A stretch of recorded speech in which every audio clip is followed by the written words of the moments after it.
അയ്യോ എന്താ എന്താ സാറേ ഇത്?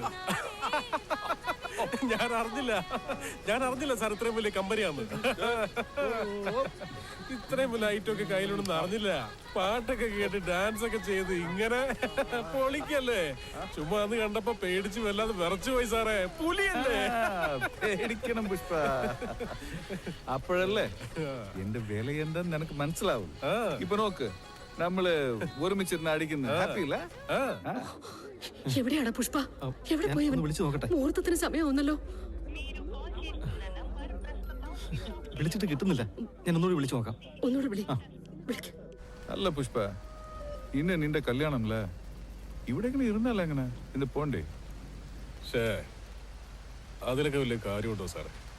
ഒരു അരമണിക്കൂർ താമസിച്ച് എന്നാലും കല്യാണ പെണ്ണ് അവിടെ തന്നെ ഉണ്ടാവില്ലേ? ഷിഖാവത്ത് സാറിനോട് സംസാരിച്ചിരുന്ന് സമയം പോയത് അറിഞ്ഞില്ല എന്ന് പറയും. ഇപ്പൊ സാറിനേക്കാളും വലുതായിട്ട് എനിക്ക് വേറെ എന്താ സാർ? കല്യാണം എന്ന് പറഞ്ഞപ്പോഴാണ് ഞാൻ ഓർത്തത്, എന്റെ പെണ്ണ് ഗർഭിണിയാവേണ്ടത് എപ്പോഴാണെന്ന് തീരുമാനിക്കുന്ന ആള് സാറാണെന്ന് അന്ന് എന്നോട് പറഞ്ഞില്ലേ? എന്തിനാ സാർ അങ്ങനെയൊക്കെ പറഞ്ഞു? എത്ര ഫീൽ ചെയ്യുന്നറിയോ എനിക്ക്? പറയുന്നതിനൊരു പരിധിയൊക്കെ ഇല്ലേ സാർ? എന്നാലും അങ്ങനെ പറഞ്ഞു എന്തിനാ പുഷ്പ പാർട്ടി മൂഡിൽ ഇതൊക്കെ പറയുന്നേ? അന്ന് ഞാൻ എന്തോ സാരമില്ല, എന്റെ മനസ്സ് അത്രയ്ക്ക് അങ്ങോട്ട് വേദനിച്ചു, അതുകൊണ്ട് പറഞ്ഞതാ. ശരി എന്നാ വിട്ടുകളഞ്ഞേക്ക്. പക്ഷേ എന്റെ അമ്മയെ അപമാനിച്ചുകൊണ്ട് പറഞ്ഞ കാര്യങ്ങൾ മാത്രം മറക്കാൻ പറ്റില്ല സാറേ. ഞാൻ നിന്റെ അമ്മ എന്ത് പറഞ്ഞു പുഷ്പ? എനിക്ക് പറയാനൊരു വീട്ടുപേരില്ലെന്നുള്ള കാര്യം സാറിന് അറിയായിരുന്നോ സാറേ? അത് അറിയാവുന്നോണ്ടല്ലേ സാറേ ആരാ മാനുഫാക്ചർ ചെയ്തത്, ആരാ ഉണ്ടാക്കിയത്, സ്റ്റാമ്പ്, അത് ഇത് എന്നൊക്കെ നിങ്ങൾ അന്നോട് പറഞ്ഞത്? എന്തിനാ പുഷ്പ പാർട്ടികൾ ഇതൊക്കെ പറയുന്നത്?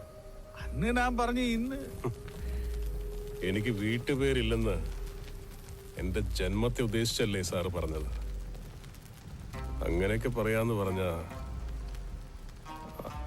അതെന്റെ അമ്മയെ അപമാനിക്കുന്നതിന് തുല്യമല്ലേ സാറേ? ഞാൻ ജനിച്ച അന്ന് മുതൽ എവിടെയും ആരും എന്നോട് പറഞ്ഞ് കേൾക്കരുതെന്ന് ആഗ്രഹിക്കുന്ന കാര്യമാണ് സാറേ. പുഷ്പ, കല്ല് കുടിച്ച് നീ എന്തൊക്കെയാ പറയുന്നു? കൂടുന്നുണ്ട്. കറക്റ്റാ സാറേ, ശരിക്കും കൂടുതലാ. അതിലൊരെണ്ണം കൂടുതലാ. എന്ത്?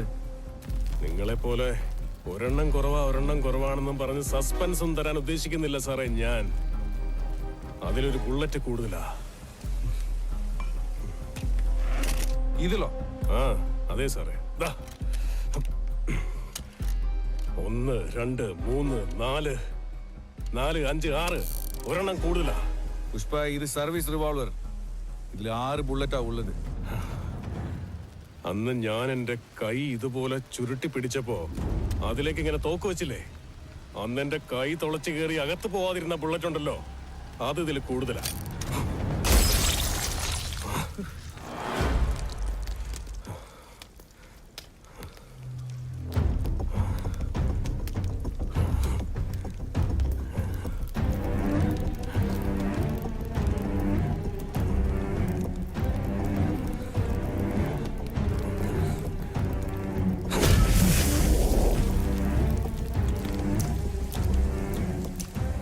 ഇതെന്താണെന്ന് അറിയോ സാറിന്? എന്നെ ജനിപ്പിച്ച എന്റെ അച്ഛന്റെ രക്തമാ. എന്റെ ചേട്ടന്മാരെന്റെ വീട്ടുപേര് പിടിച്ചെടുക്കുന്നതിന് മുൻപ് ഇതെന്റെ അച്ഛൻ എനിക്ക് തന്നതാ. ഇതെന്റെ അടുത്തുനിന്ന് ഒരുത്തനും അടർത്തിയെടുക്കാനാവില്ല സാർ. ഇതാണ് സാർ എന്റെ ബ്രാൻഡ്.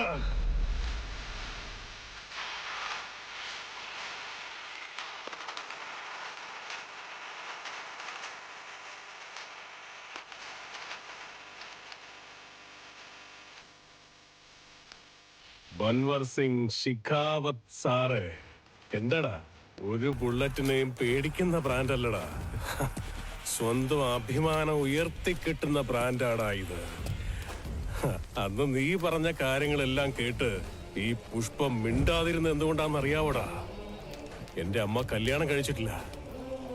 അവരുടെ ജീവിതത്തിലെ ആദ്യത്തെ ശുഭകാര്യമാടാ എന്റെ കല്യാണം. അത് മുടങ്ങിയ എന്റെ അമ്മ വിഷമിക്കുന്ന അറിയാവുന്നുണ്ടാടാ ഞാനെല്ലാം കേട്ടുകൊണ്ടിരുന്നത്. ഇനി താഴത്തില്ല. എവിടെ കല്യാണ ചെക്കന് വന്നില്ലേ?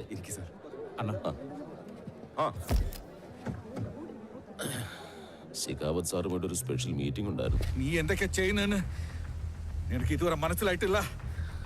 ഇല്ലടാ, ഇതിലിത്ര മനസ്സിലാക്കാൻ എന്താ ഉള്ളത്? നിന്റെ ഷർട്ട് അഴിക്കടാ, വേഗം. നീ ആരോടെ കളിക്കുന്നറിയ പുഷ്പ?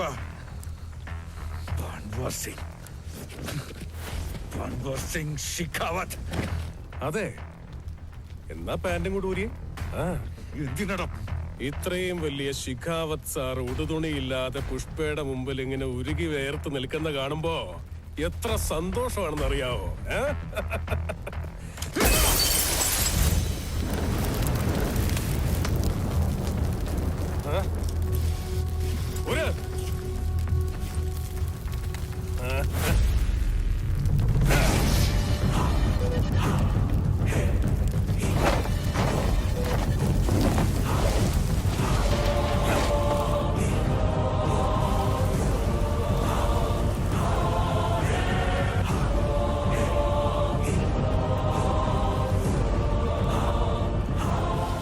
കണ്ടില്ലേ എങ്ങനെയാ നമ്മൾ നിൽക്കുന്നതെന്ന്? അത് ശിഖാവത് സാറാണെങ്കിലും ഈ പുഷ്പരാജാണെങ്കിലും. ഇപ്പൊ നിന്റെ ദേഹത്തും വലിയ തുണിയില്ല, എന്റെ ദേഹത്തും വലിയ തുണിയൊന്നുമില്ല. പക്ഷെ ഒരു വ്യത്യാസം ഉണ്ടാ. അതെന്താന്നറിയോ? പുഷ്പയുടെ ജീവിതം തുടങ്ങിയത് ഇങ്ങനെയൊക്കെയാടാ. അത് കൂലിക്കാരനായിരുന്നപ്പോഴും എന്റെ റേഞ്ച് എന്തായിരുന്നു അറിയോ നിനക്ക്?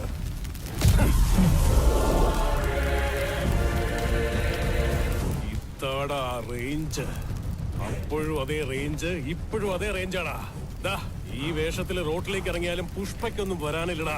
നിനക്കങ്ങനെ ഇറങ്ങാവോ നാട്ടു റോട്ടിലേക്ക്? പോലീസിന്റെ കുപ്പായി ഇല്ലാതെ ഒരു നായ പോലും നിന്നെ തിരിച്ചറിയാൻ പോകുന്നില്ലടാ.